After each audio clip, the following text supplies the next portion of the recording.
எங்களுடைய இனமான காவலர் 45 ஆண்டு கால பொது வாழ்க்கையில் ஈடுபட்டு அடித்தள மக்கள், ஒடுக்கப்பட்ட மக்கள், அடக்கப்பட்ட மக்கள், தாழ்த்தப்பட்ட சமுதாயம், பட்டியலின மக்கள், சிறுபான்மை மக்களுக்காக ஆயிரக்கணக்கான போராட்டங்களை செய்து கொண்டு உங்களுக்கு எப்படியாவது சமூக நீதியை பெற்று தருவேன் என்று உறுதியேற்று இன்று 86 வயதிலும் ஊர் ஊராக சென்று மக்களை சந்தித்து ஒரு மாற்றத்தை தாருங்கள் என்று சொல்லுகின்ற எங்களுடைய இனமான காவலர் மருத்துவர் ஐயா, அவருடைய அன்பு தம்பி இங்கே இருக்கின்ற சி அன்புமணி அவர்கள். தமிழக மக்கள் மனதிலே திமுக ஆட்சி மீது மிகுந்த வெறுப்பில் இருக்கின்றார்கள், கோபத்தில் இருக்கின்றார்கள்.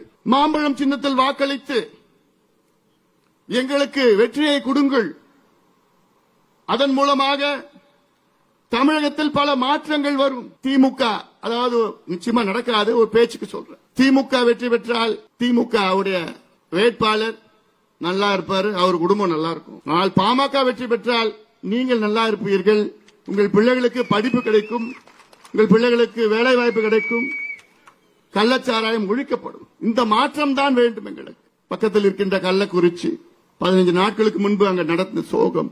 நான் சென்றேன், அங்கே பார்த்தேன். 65 பேர் தமிழக அரசால், முதலமைச்சரால் படுகொலை செய்யப்பட்டார்கள். அது நான் ஏதோ கள்ளச்சாராய சாவுன்னு சொல்ல மாட்டேன். திமுக அரசு அவர்களை கொலை செய்திருக்கிறது. கடந்த ஆண்டும் இந்த சம்பவம் விழுப்புரம் மாவட்டத்தில் மரக்காணத்தில் நடந்தது. அப்பொழுது முதலமைச்சர் அவர்கள் நாங்கள் இரும்பு கரம் கொண்டு அடக்குவோம், கள்ளச்சாராயத்தை ஒழிப்போம் என்று முழக்கமிட்டார். அப்பொழுதும் விசாரணை குழு அமைத்தார், எதுவும் நடக்கவில்லை. மேடையில் இருக்கின்ற அனைத்து தேசிய ஜனநாயக கூட்டணியின் தலைவர்களுக்கு என்னுடைய மனமார்ந்த நன்றியை இந்த நேரத்தில் தெரிவிக்கின்றேன். அவர்கள் நேரத்தை ஒதுக்கி இந்த தேர்தல் பிரச்சாரத்தில் கலந்து கொண்டு எழுச்சி உரை ஆற்றியதற்கு மட்டுமல்ல, அவர்கள் அனைவரும் அவர்களுடைய நிர்வாகிகளை 2 வாரத்திற்கு முன்பு அழைத்து நீங்கள் விக்கிரவாண்டியில் சென்று களத்திலே பணியாற்ற வேண்டும், எப்படியாவது நாம் வெற்றி பெற வேண்டும் என்று அத்துணை தலைவர்களும் அவர்களுடைய நிர்வாகிகளை முடக்கிவிட்டு 10 நாட்களாக அனைத்து நிர்வாகிகளும், அனைத்து கூட்டணி நிர்வாகிகளும் மிக சிறப்பாக இங்கே பணியாற்றிக் கொண்டிருக்கின்றார்கள். அதற்காகத்தான் மீண்டும் இங்கே இருக்கின்ற அத்துணை தலைவர்களுக்கும் என்னுடைய பணிவான நன்றிகளை தெரிவிக்கின்றேன். அன்பு பாட்டாளி சொந்தங்களே, இந்த தேர்தல் நமக்கு மிக முக்கியமான ஒரு தேர்தல். நமக்கு என்று சொன்னால் தமிழக மக்களுக்கு மிக முக்கியமான ஒரு தேர்தல். இது ஒரு இடைத்தேர்தல். இந்த தேர்தலில் யாரும் ஆட்சிக்கு வரப்போவது கிடையாது, யாரும் ஆட்சியை இழக்கப் போவது கிடையாது. ஆனால் இந்த இடைத்தேர்தலில் நம் வெற்றியின் மூலமாக 26 தமிழகத்தில் ஒரு ஆட்சி மாற்றம் உறுதியாக நடைபெறும். அதற்கு முன்னோட்டம் தான் இந்த இடைத்தேர்தல். அருமை நண்பர் அண்ணாமலை அவர் சொன்னது போன்று புரட்சித் தலைவர் எம்ஜிஆர் அவர்கள் 72 திண்டுக்கல் இடைத்தேர்தலில் வெற்றி பெற்ற பிறகு 5 ஆண்டுகளில் தமிழகத்தின் ஆட்சியை பிடித்தவர் எம்ஜிஆர் அவர்கள். அதே உதாரணம்தான் விக்கிரவாண்டி சட்டமன்ற இடைத்தேர்தலில் நாம் வெற்றி பெற வேண்டும். அதற்கு இந்த தொகுதியில் உள்ள அனைத்து மக்களும், அனைத்து தரப்பு மக்களும், அனைத்து கட்சிகளை சார்ந்த மக்களும், அனைத்து சமுதாயங்களை சார்ந்த மக்களும் நம்முடைய வெற்றி வேட்பாளர் மிக எளிமையானவர், விவசாய குடும்பத்திலே பிறந்து உழைப்பால் உயர்ந்து உங்களுக்கு நன்கு அறிமுகமானவர், மிக மிக மிக மிக நேர்மையானவர் சி அன்புமணி அவர்களை நீங்கள் எல்லோரும் ஆதரவு அளித்து மாம்பழம் சின்னத்தில் வாக்களித்து அவரை வெற்றி பெற செய்யுமாறு உங்கள் எல்லோரையும் பணிவோடு பாசத்தோடு கேட்டுக் கொள்கின்றேன். எங்களுடைய இனமான காவலர் 45 ஆண்டு கால பொது வாழ்க்கையில் ஈடுபட்டு அடித்தள மக்கள், ஒடுக்கப்பட்ட மக்கள், அடக்கப்பட்ட மக்கள், தாழ்த்தப்பட்ட சமுதாயம், பட்டியலின மக்கள், சிறுபான்மை மக்களுக்காக ஆயிரக்கணக்கான போராட்டங்களை செய்து கொண்டு உங்களுக்கு எப்படியாவது சமூக நீதியை பெற்று தருவேன் என்று உறுதியேற்று இன்று 86 வயதிலும் ஊர் ஊராக சென்று மக்களை சந்தித்து ஒரு மாற்றத்தை தாருங்கள் என்று சொல்லுகின்ற எங்களுடைய இனமான காவலர் மருத்துவர் ஐயா அவருடைய அன்பு தம்பி இங்கே இருக்கின்ற சி அன்புமணி அவர்கள். அது மட்டுமல்ல, நம்முடைய பலமான கூட்டணி தமிழக மக்கள் ஆளும் திமுக மீது மிகுந்த கோபத்தில் இருக்கின்றார்கள். அதை பிரதிபலிக்கின்ற வகையில் விக்கிரவாண்டி தொகுதி சட்டமன்ற உறுப்பினர் சட்டமன்ற தொகுதியில் உள்ள அனைத்து தரப்பு மக்களும் ஒரு முறை எங்கள் கூட்டணிக்கு வாக்களியுங்கள். உங்களுடைய வாக்கு மிக முக்கியமான ஒரு வாக்கு. உங்கள் வாக்கினால் தமிழகத்திற்கு மாற்றம் கிடைக்கும், தமிழகத்திற்கு முன்னேற்றம் கிடைக்கும். இதைத்தான் நாங்கள் சொல்லி வருகின்றோம். தமிழ்நாட்டில் உள்ள கிட்டத்தட்ட 15 அமைச்சர்கள் கடந்த 10 நாட்களாக இங்கேயே தங்கி 100க்கும் மேற்பட்ட சட்டமன்ற உறுப்பினர்கள், கிட்டத்தட்ட 10 மாவட்ட பெருந்தலைவர்கள், 100க்கும் மேற்பட்ட ஒன்றிய பெருந்தலைவர்கள் எல்லாம் இங்கேயே தங்கியிருக்கின்றார்கள். அவர்களை பொறுத்தவரை இது ஏதோ ஒரு தேர்தல் கூத்து. இன்னும் 5 நாட்களில் அவர்கள் வெளியேறி விடுவார்கள். அவர்களுடைய வந்த வேளை உங்களுக்கு பணத்தை கொடுத்து பொருளை கொடுத்து உங்களுடைய வாக்குகளை எப்படியாவது வாங்க வேண்டும் என்ற நோக்கம் அவருடைய நோக்கம். ஆனால் இன்று தமிழக முழுவதும் உங்களை எதிர்பார்த்துக் கொண்டிருக்கிறது. தமிழக மக்கள் மனதிலே திமுக ஆட்சி மீது மிகுந்த வெறுப்பில் இருக்கின்றார்கள், கோபத்தில் இருக்கின்றார்கள். அந்த கோபத்தை நீங்கள் அதை புரிந்து மாம்பழம் சின்னத்தில் வாக்களித்து எங்களுக்கு வெற்றியை கொடுங்கள். அதன் மூலமாக தமிழகத்தில் பல மாற்றங்கள் வரும். முதலமைச்சர் அவர்கள் சட்டமன்றத்தில் பொய்யை சொல்லி வருகிறார்கள். அமைச்சர்கள் எல்லாம் அன்றாடம் பல பொய்களை சொல்லி வருகிறார்கள். நம்முடைய கௌரவ தலைவர் ஜி.கே. மணி அவர்கள் சட்டமன்றத்தில் எத்தனையோ முறை பல கோரிக்கைகள் வைத்தார்கள். அதற்கு அத்துணை பொய்களையும் அமைச்சர்கள் மட்டுமல்ல முதலமைச்சர் சொல்லி வருகின்றார்கள். இந்த தேர்தல் ஒரு பக்கம் திமுக உடைய பணபலம், அதிகார பலம், நம் பக்கம் இருப்பது கூட்டணி பலம், மக்கள் பலம். இதை நீங்கள் புரிந்து கொள்ள வேண்டும். இந்த தேர்தலில் திமுக, அதாவது நிச்சயமா நடக்காது, ஒரு பேச்சுக்கு சொல்றேன், திமுக வெற்றி பெற்றால் திமுக அவருடைய வேட்பாளர் நல்லா இருப்பாரு, அவர் குடும்பம் நல்லா இருக்கும். ஆனால் பாமக வெற்றி பெற்றால் நீங்கள் நல்லா இருப்பீர்கள், உங்கள் பிள்ளைகளுக்கு படிப்பு கிடைக்கும், உங்கள் பிள்ளைகளுக்கு வேலை வாய்ப்பு கிடைக்கும், கள்ளச்சாராயம் ஒழிக்கப்படும். இந்த மாற்றம் தான் வேண்டும் எங்களுக்கு. பக்கத்தில் இருக்கின்ற கள்ளக்குறிச்சி 15 நாட்களுக்கு முன்பு அங்கு நடந்த சோகம்.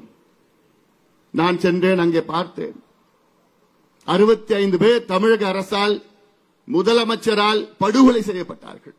அது நான் ஏதோ கள்ளச்சாராயம் சாவுன்னு சொல்ல மாட்டேன். திமுக அரசு அவர்களை கொலை செய்திருக்கிறது. கடந்த ஆண்டும் இந்த சம்பவம் விழுப்புரம் மாவட்டத்தில் மரக்காணத்தில் நடந்தது. அப்பொழுது முதலமைச்சர் அவர்கள் நாங்கள் இரும்பு கரம் கொண்டு அடக்குவோம், கள்ளச்சாராயத்தை ஒழிப்போம் என்று முழக்கமிட்டார். அப்பொழுதும் விசாரணை குழு அமைத்தார். எதுவும் நடக்கவில்லை. மீண்டும் கள்ளக்குறிச்சி மாவட்டத்தில் இந்த ஆண்டு நடைபெற்றது. அது மட்டுமல்ல, நேற்று திருவண்ணநல்லூர் பகுதியில் டி குமாரமங்கலம் என்ற கிராமத்தில் கள்ளச்சாராயம் அருந்தி ஒரு பெரியவர் இறந்து விட்டார். 2 மருத்துவமனையில் அனுமதிக்கப்பட்டிருக்கின்றார். நேற்று நடந்த சம்பவம் இது. அப்பொழுது முதலமைச்சர் என்ன செய்து கொண்டிருக்கின்றார்கள்? அமைச்சர்கள் என்ன செய்து கொண்டிருக்கின்றார்கள் எல்லாம் நீங்கள் புரிந்து கொள்ள வேண்டும். இந்த கள்ளக்குறிச்சியில் நடந்த சம்பவம் நாளை விக்கிரவாண்டியிலும் நடக்கலாம். அதை தடுத்து நிறுத்த வேண்டும் என்றால் இந்த தொகுதியில் உள்ள அனைத்து மக்களும், கட்சியெல்லாம் பார்க்காதீங்க, ஜாதி மதம் இனம் எதுவும் பார்க்காதீங்க,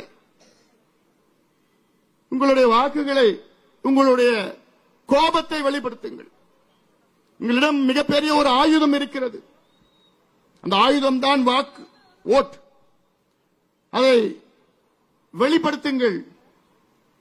இது முக்கியமான ஒரு நேரம். இந்த வாய்ப்பை நீங்கள் பயன்படுத்திக் கொள்ளுங்கள். சட்டமன்றத்தில் முதலமைச்சர் அவர்கள், நாங்கள் தமிழ்நாட்டில் ஜாதிவாரி கணக்கெடுப்பு நடத்த மாட்டோம், இது எங்களிடம் அந்த அதிகாரம் இல்லை என்று ஒரு பொய்யை சொன்னார். மற்றொரு அமைச்சர் அவர்கள், எங்களுக்கு சமூக நீதியை நிலைநாட்ட எங்களிடம் தரவுகள் இல்லை என்று ஒரு அமைச்சர் சொல்கின்றார். மற்றொரு அமைச்சர், தரவுகள் இருக்கிறது, ஆனால் உங்களுக்கு நான் இடஒதுக்கீடு கொடுக்க முடியாது என்று சொல்கின்றார். இன்னொரு அமைச்சர், தமிழ்நாட்டில் டாஸ்மார்க் சரக்கில கிக்கு கிடையாது என்று ஒரு அமைச்சர் பேசுகிறார். இப்படியெல்லாம் சட்டமன்றத்தை கேலியாக, ஒரு கேலி கூடாரமாக மாற்றியிருக்கின்றார்கள் திமுகவை சார்ந்தவர்கள் எல்லாம். இதை நீங்கள் புரிந்து கொள்ள வேண்டும். கள்ளக்குறிச்சியில் 65 பேர் இறந்தார்கள். இன்னும் முதலமைச்சர் அங்கே இன்று வரை வரவில்லை. இது தேர்தல் பிரச்சாரம். இந்த தேர்தல் பிரச்சாரத்துக்கு முதலமைச்சர் வருவாரா என்று எனக்கு சந்தேகம். அப்படி வந்தாலும் உங்களுக்கு பொய்யான வாக்குறுதிகளை கொடுப்பார்கள். காரணம், திமுக என்றால் பொய்யான வாக்குறுதிகள் அவர்களுடைய டிஎன்ஏ இருக்கிறது. பொய்யை சொல்லி உங்களை ஏமாற்றி உங்கள் வாக்குகளை பெறுவார்கள். தேர்தல் முடிந்தவுடன் அதை உங்களை ஏமாற்றி விடுவார்கள். இது பலமுறை நான் உங்களுக்கு சொல்லியிருக்கின்றேன். ஏன் இந்த விக்கிரவாண்டி கடந்த இடைத்தேர்தலிலும் முதலமைச்சர் அவர்கள், இன்றைய முதலமைச்சர்கள், அன்றைய எதிர்க்கட்சித் தலைவர் இந்த தொகுதியிலே பல வாக்குறுதிகளை கொடுத்தார்கள். நான் உள் ஒதுக்கீடு கொடுப்பேன் என்று வாக்குறுதி கொடுத்தார். நாங்கள் ஆட்சிக்கு வந்தவுடன் நந்தான் கால்வாய் திட்டத்தை நாங்கள் நிறைவேற்றுவோம் என்று இன்னொரு வாக்குறுதி கொடுத்தார்கள். இப்படியெல்லாம் பல பொய்யான வாக்குறுதிகளை கொடுத்து இவர்கள் தொடர்ந்து தேர்தலில் அடுத்தடுத்தாக வெற்றி பெற்றுக் கொண்டிருக்கின்றார்கள். அதற்கு ஒரு தடையாக நீங்கள் இருக்க வேண்டும். பெரியோர்களே, தாய்மார்களே, அன்பு பாட்டாளி சொந்தங்களே, இது மீண்டும் சொல்கின்றேன், இது முக்கியமான ஒரு நேரம்.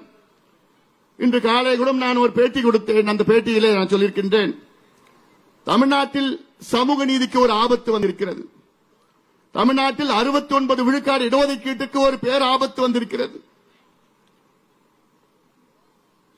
என்ன ஆபத்து என்றால், 69 விழுக்காடு இடஒதுக்கீடு இந்தியாவிலே தமிழ்நாட்டில் மட்டும்தான் இருக்கிறது. அதாவது 50 விழுக்காடுக்கு மேல் இடஒதுக்கீடு தமிழ்நாட்டில் மட்டும்தான் இருக்கிறது.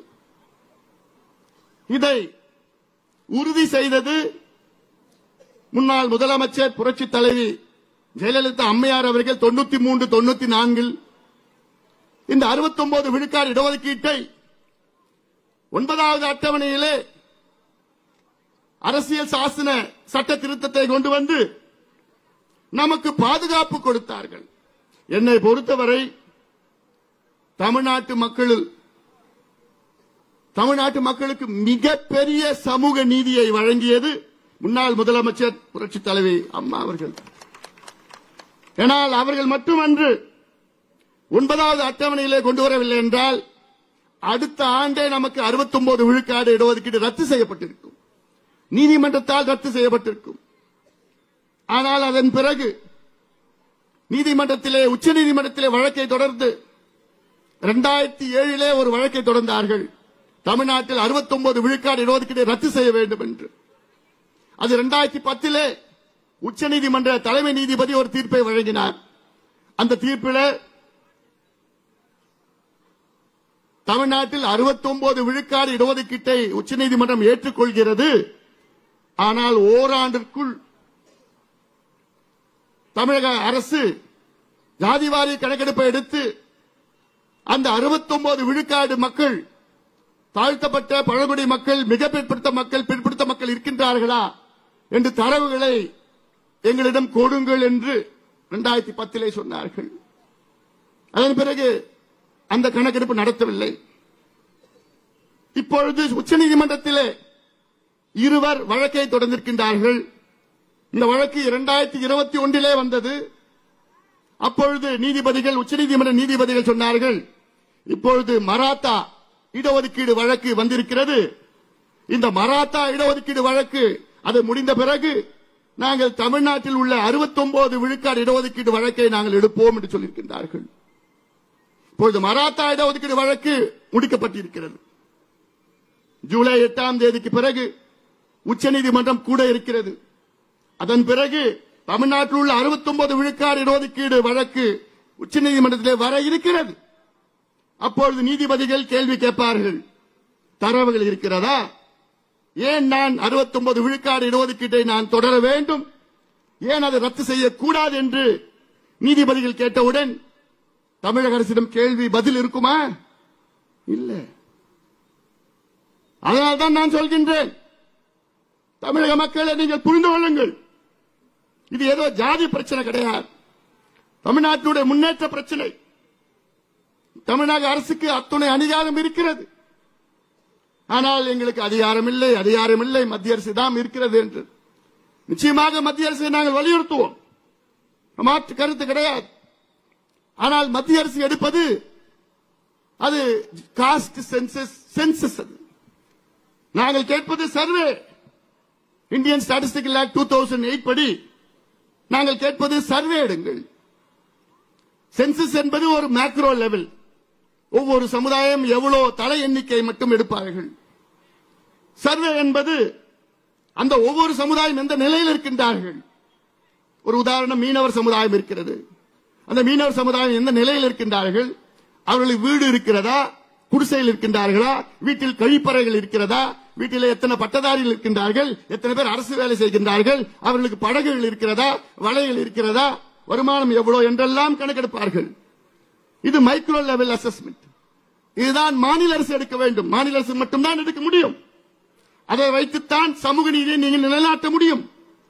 அதை வைத்துத்தான் கடந்த 50-60 ஆண்டுகளாக இடஒதுக்கீடு பெற்றிருக்கின்ற அத்தனை சமுதாயங்களும் எந்த நிலையில் இருக்கின்றார்கள், எந்தெந்த சமுதாயம் தாழ்ந்திருக்கின்றார்கள், அவர்களுக்கு என்ன செய்ய வேண்டும் என்று திட்டமிட முடியும்.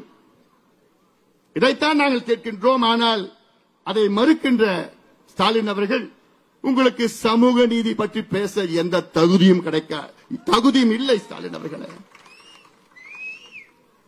நிச்சயமாக எந்த தகுதியும் கிடையாது. மீண்டும் எச்சரிக்கை. 69 விழுக்காடு இடஒதுக்கீட்டுக்கு தமிழ்நாட்டில் பேராபத்து வந்திருக்கிறது. தப்பி தவறி உச்சநீதிமன்றம் 69 விழுக்காடு இடஒதுக்கீட்டை ரத்து செய்தால் அவ்வளவுதான், அன்று உங்கள் ஆட்சி கலைக்கப்படும். அதை விட திமுக முடிஞ்சு போச்சு. திமுக என்ற ஒரு கட்சியே இருக்காது. அதுக்கப்புறம் தமிழக மக்கள் உங்களை மன்னிக்க மாட்டார்கள். நான் மீண்டும் சொல்றேன், இதை நான் விளையாட்டு சொல்லல, சமூக நீதிக்காக நான் சொல்கின்றேன். அதனால்தான் இந்த தொகுதி மக்கள் நீங்கள் புரிந்து கொள்ளுங்கள்.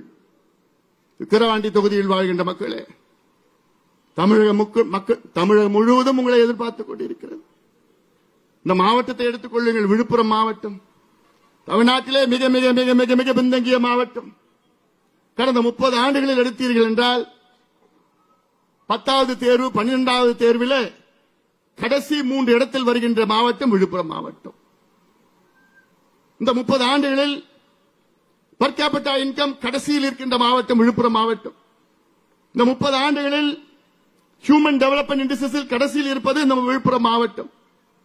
தொழிற்சாலையில் இல்லாத ஒரு மாவட்டம், வேலைவாய்ப்பு இல்லாத ஒரு மாவட்டம்.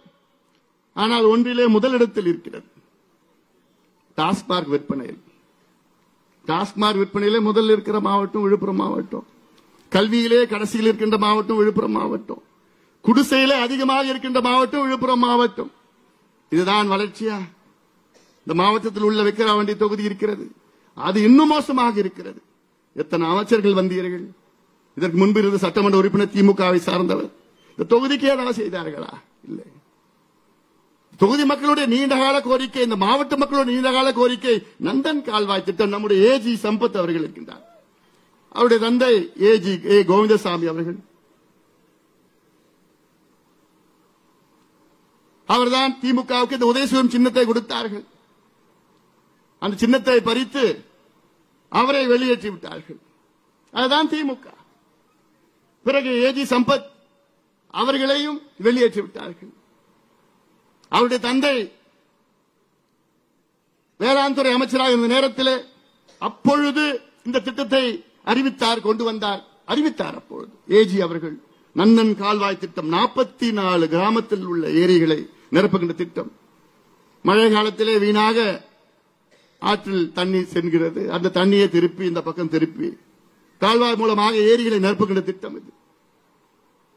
அது இல்லாமல் தென்பெண்ணை ஆற்றில் இருந்த ஆண்டுதோறும் 5 முறை வெள்ள அபாயம் இருக்கும். அங்கிருக்கின்ற தண்ணியை திருப்பி விட வேண்டும் இந்த திட்டம். ஆனால் ஒவ்வொரு தேர்தல் நேரத்திலும் ஸ்டாலின் அவர்கள் இங்கே வந்து நாங்கள் வெற்றி பெற்றால் நந்தன் கால்வாய் திட்டத்தை நிறைவேற்றும், வெற்றி பெற்றால் நந்தன் கால்வாய் திட்டத்தை நிறைவேற்றும். இதை நீங்கள் புரிந்து கொள்ளுங்கள், மக்கள் புரிந்து கொள்ள வேண்டும். இது ஏதோ சாதாரண அறிவிப்பு கிடையாது, ஒரு முதலமைச்சர் அறிவிக்கின்றார். அதனால் தான் நான் சொல்கின்றேன், இது போன்ற எவ்வளவு திட்டங்கள் தமிழ்நாட்டில் இருக்கிறது. காவிரி குண்டார் திட்டம், நம்முடைய முன்னாள் முதலமைச்சர் அவர்கள் இருக்கின்றார்கள். அவர்கள் எல்லாம் அறிவித்த திட்டம். காவிரியில விருதுநகர் மாவட்டத்தில் குண்டார இணைக்கின்ற திட்டம், தாமிரபரணி, நம்பியாறு, பச்சையாறு, கோரையாறு, எலுமிச்சாறு இருக்கிற திட்டம். அது சேலம் மாவட்டத்தில் மேட்டூர் உபரிநீர் திட்டம், அத்திக்கடவு அவிநாசி திட்டத்திற்கு கிட்டத்தட்ட 60 ஆண்டு காலம் கொடுத்திருந்தோம். இன்னும் அதை இணைக்கவில்லை. தருமபுரி மாவட்டத்தில் காவிரி தருமபுரி உபரிநீர் திட்டம், திண்டுக்கல் மாவட்டத்தில் 59வது கால்வாய் திட்டம், கிருஷ்ணகிரி மாவட்டத்தில் படேதலா திட்டம், திருவண்ணாமலை மாவட்டத்தில் நந்தன் கால்வாய் திட்டம், பாலாற்றையும் தென்பெண்ணையாரும் இணைக்கின்ற திட்டம், துறிஞ்சலாரும் தென்பெண்ணையாரும் இணைக்கின்ற திட்டம். இப்படி எவ்வளவு திட்டங்கள் இருக்கிறது. இதற்கு ஏதாவது இந்த அமைச்சர்கள், இந்த தமிழக அரசு ஏதாவது ஒரு நிதி ஒதுக்கீடு செய்திருக்கிறதா? அவளுக்கு ஏதாவது சிந்தனையாவது இருக்கிறதா? எதுவும் கிடையாது. எங்க பார்த்தாலும் கள்ளச்சாராயம், எங்க பார்த்தாலும் கஞ்சா கஞ்சா கஞ்சா. அதனால் நீங்கள் சிந்திருங்கள். விக்கிரவாண்டி தொகுதி மக்கள் மட்டும் தமிழக மக்களும் சரி. ஏன்னா உங்களுடைய பிள்ளைகள் எதிர்காலம் சார்ந்த தேர்தல் இது. ஒரு பக்கம் 3 தலைமுறைகளை நாசப்படுத்தி விட்டார்கள். 3 தலைமுறைகள் மதுவை கொடுத்து இன்று தமிழ்நாட்டில் உள்ள இளைஞர்கள் மது அவர்கள் ரத்தத்தில் இல்லாமல் இருக்க முடியாத சூழல். மது இல்லாம இருக்க முடியல. இதுதான் இவங்க சொல்ற திராவிட மாடலா? இதான் மாடலா? அது இல்லாம இன்னொரு அமைச்சர், நாங்க கள்ளச்சாராயம் ஒழிக்கணும்னா டெட்ரா பேக்ல கொடுப்போம் சாராயத்தை. என்ன மானகட்டத்தனமா இருக்குதெல்லாம். சட்டமன்றத்தில் நீங்க சட்டம் கொண்டு வரீங்க, கள்ளச்சாராயம் அதை ஒழிப்பதற்கு ஆயுள் தண்டனை, அது விட்டார்கள் என்றால் ஆயுள் தண்டனை கொடுப்போம், 10 லட்சம் அபராதம் சொல்லியிருக்கு. பிறகு அந்த சட்டத்தின் மீது உங்களுக்கு நம்பிக்கை இல்லையா? சாராயத்தை நீங்க டெட்ரா பேக்ல கொண்டு வர. இப்ப நேத்து பாத்தீங்கன்னா சாராயத்தை வந்து பிளாஸ்டிக் பாட்டில் 100 ml. மதுவிலக்குத்துறை அமைச்சர் அதனுடைய அர்த்தம் புரியல அவருக்கு. மது விலக்கு என்றால் மதுவை படிப்படியாக குறைப்பது அல்லது மதுவை ஒழிப்பது. ஆனால் நம் தமிழ்நாட்டில் உள்ள மதுவிலக்குத்துறை அமைச்சர் என்பது மதுவை திணிக்கிற ஒரு அமைச்சராக இருக்கின்றார்கள். கேவலம் இந்த சாராயத்தை விட்டு தான் அவங்க ஆட்சி செய்யணுமா? இதுதான் உங்களுடைய நிர்வாக திறமையா? இந்தியாவில் உள்ள அத்துணை மாநிலங்களும் சாராய விட்டு தான் ஆட்சி செய்கின்றார்களா? இல்லையே. எவ்வளவு திட்டங்கள் இருக்கிறது, தமிழ்நாடு எவ்வளவு இயற்கை வளங்கள் இருக்கிறது, அதை சரி செய்ய வேண்டும். ஆனால் அதைத்தான் நீங்கள் கொள்ளையடித்துக் கொண்டிருக்கிறீர்கள். காவிரி ஆற்றுல தடுப்பணை கட்டணும்னு சொன்னா நாங்க கட்ட மாட்டோம், ஏன்னா மணல் கொள்ளை அடிக்க முடியாது. நாங்க துடிச்சிட்டு இருக்கிறோம். காலநிலை மாற்றம், பருவநிலை மாற்றம், கிளைமேட் சேஞ்ச், குளோபல் வார்மிங் என்று சொல்லி சொல்லி சொல்லி அழுத்து போச்சு எங்களுக்கு. வருகின்ற மழை காலத்திலே தண்ணீரை மிச்சப்படுத்துங்கள், சேமியுங்கள், அதற்கு தடுப்பணை கட்டுங்கள். தடுப்பணை கட்டினா மணல் எடுக்க முடியாது, மணல் கொள்ளை அடிக்க முடியாது. அதுக்காக தடுப்பணை கட்ட மாட்டோம். இதெல்லாம் தொடர்ந்து சொல்லுகின்ற தமிழக அரசுக்கு ஒரு பாடத்தை நீங்கள் புகட்ட வேண்டும். நம்முடைய அருமை நண்பர் அண்ணாமலை அவர்கள் சொன்னது போன்று, நம் தலைவர்கள் எல்லாம் சொன்னது போன்று, தெரு தெருவாக அங்கே அமைச்சர்களும் சரி, ஆளும் கட்சியை சார்ந்த சட்டமன்ற உறுப்பினர்கள், அவர் கட்சிக்காரர்கள் எல்லாம் இருக்கின்றார்கள். காவல்துறைக்கு என்னுடைய வேண்டுகோள், நாங்களும் பொறுத்து பார்த்தோம். எங்க பொறுமைக்கும் எல்லாம் இருக்கிறது. சட்டத்தை நாங்கள் மதிக்கின்றவர்கள். என் தம்பிகளை ஓரளவு கட்டுப்படுத்த முடியும் என்னால.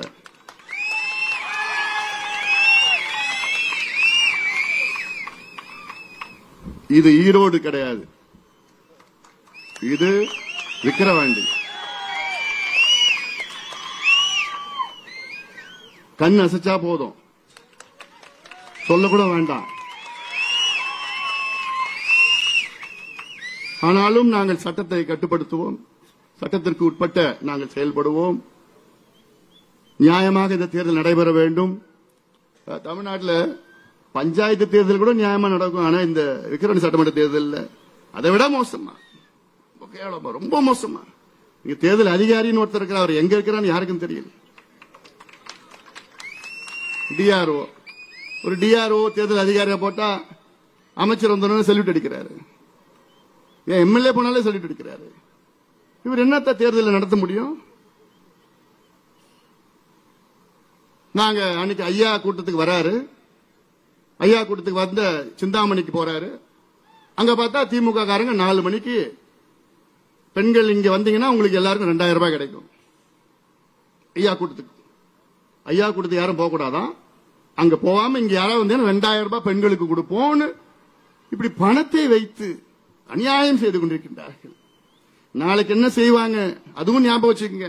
நாளைக்கு உங்களுடைய பெண் பிள்ளைகளை அடைச்சி வச்சு நீங்க திமுக ஓட்டு போடலன்னா அவங்க பொண்ணு பிள்ளைகளை அடைச்சி வச்சு போய் ஏதாவது செஞ்சிடுவோம்னு மிரட்டுவாங்க. அந்த நிலைக்கும் அடுத்த தேர்தலில் போவாங்க, அது நடக்கும். அதனால அவங்க காசு கொடுத்தானா நீ போயிடாதீங்க. அதை எப்படி உடைக்க முடியும்னு பண்ண முடியும். ஆனா நாங்களும் காவல்துறைக்கு நாங்க கம்ப்ளைண்ட் கொடுக்கிறோம், எத்தனை புகார் கொடுத்துட்டு இருக்கிறோம். நடவடிக்கை எடுக்கலன்னா அதுக்கப்புறம் ஒன்னும் செய்ய முடியாது, நாங்களும் பார்த்துப்போம். அதனால இது எல்லாம் சிந்தித்து பாருங்கள். தேர்தல் எங்களுக்கு நியாயமா நடக்கணும். ஏன்னா இன்னைக்கு இந்த தேர்தலை பொறுத்தவரை எல்லா கட்சிகளும் நம்முடைய வெற்றி வேட்பாளர் தேசிய ஜனநாயக கூட்டணி வேட்பாளர் சி அன்புமணிக்கு வாக்களிக்க முடிவு செய்து விட்டார்கள். எல்லா கட்சியிலும் நான் சொல்கிறேன், இன்க்ளூடிங் திமுக கட்சிக்காரர்களும் இங்க இருக்கின்ற வாக்காளர்களும் அன்புமணி அவர்களுக்கு வாக்களிக்க முடிவு செய்து விட்டார்கள். எல்லா கட்சிகளும் சரி, எல்லா சமுதாயங்களும் சரி. திமுக தானே அதுல பிஹெச்டி பண்ணிருக்கிறாங்க. இந்த சமுதாயத்தை 2 சமுதாயத்தையும் மோத விடணும், 2 சமுதாயத்துக்கும் சண்டை போட்டு விடணும். ஏன்னா அப்பதான் அந்த வாக்குகளை அவங்க பறிக்க முடியும், இந்த வாக்குகளை அவங்க பறிக்க முடியும். இதுதான் காலகாலமாக செய்து கொண்டிருக்கின்ற சூழ்ச்சி செய்து கொண்டிருக்கின்ற திமுக. இதெல்லாம் முறியடித்து நிச்சயமாக இந்த தேர்தலில், இந்த இடைத்தேர்தலில் நம்முடைய வெற்றி வேட்பாளர் அன்புமணி குறைந்தது 50,000 வாக்குகள் வித்தியாசத்திலே வெற்றி பெறுவார். அது உறுதி. அதனால்தான் இங்கே அத்துணை தலைவர்களும் இங்கே வருகை தந்திருக்கின்றார்கள். பொறுமையாக இங்கே அவ்வளவு எழுச்சியாக பேசி அவருடைய உணர்வை உங்களிடம் வெளிப்படுத்தியிருக்கின்றார்கள். அவருடைய உணர்வை நீங்கள் மதித்து இந்த தொகுதியில் உள்ள அத்துணை வாக்காளர்களும் தேசிய ஜனநாயக கூட்டணியின் வெற்றி வேட்பாளர் சி அன்புமணி அவர்களை மாம்பழம் சின்னத்தில் வாக்களித்து அவரை வெற்றி பெற செய்யுமாறு உங்கள் எல்லோரும் பணிவோடு பாசத்தோடு கேட்டுக்கொண்டு நன்றியோடு அமர்கின்றேன். வணக்கம்.